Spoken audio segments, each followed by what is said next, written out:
Hey, what's happening, YouTube?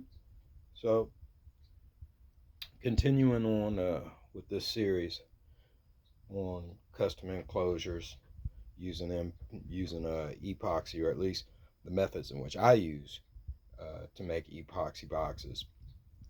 I want to touch a little bit on layering. So, with layering,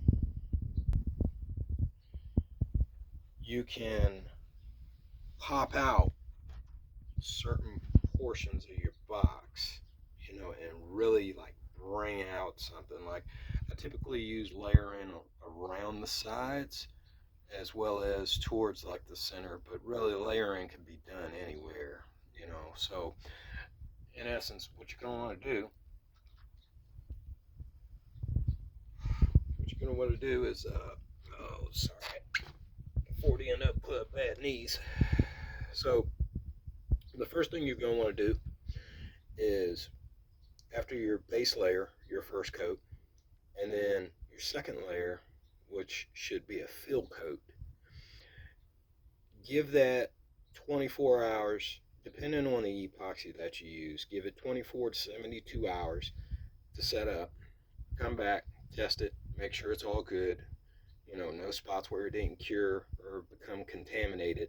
And if you do find spots like that, make sure you sand them down and apply another bead, or if you want to, an entire coat over where the contaminated area is, so then it can actually cure up and you won't have any like kind of gooey portions on your box. So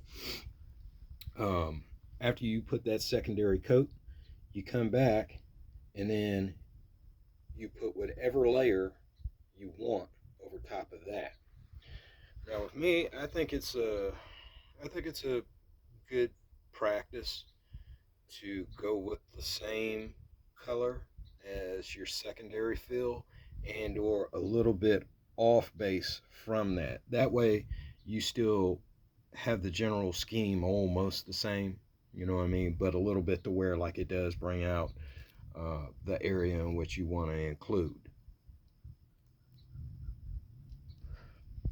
Now with layering, you can go one layer, two layer, three layers, four layers, however many layers you want. As long as they overlay from on top of each other, the height is going to stack as that epoxy cures. So that's a little bit on layering. Oh, another good thing about layering that you might want to know is if you layer, multi-layer, where your baffle is, ultimately when you put your speaker in, it's not going to lay flat.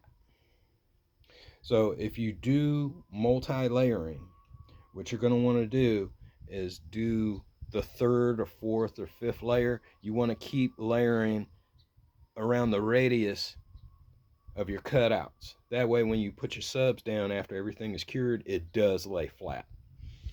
If you're like me, you're probably going to use speaker tape anyway, so it might be a non-issue, but that's just my tidbit on that. So that's it for layering, folks. See you on the next one.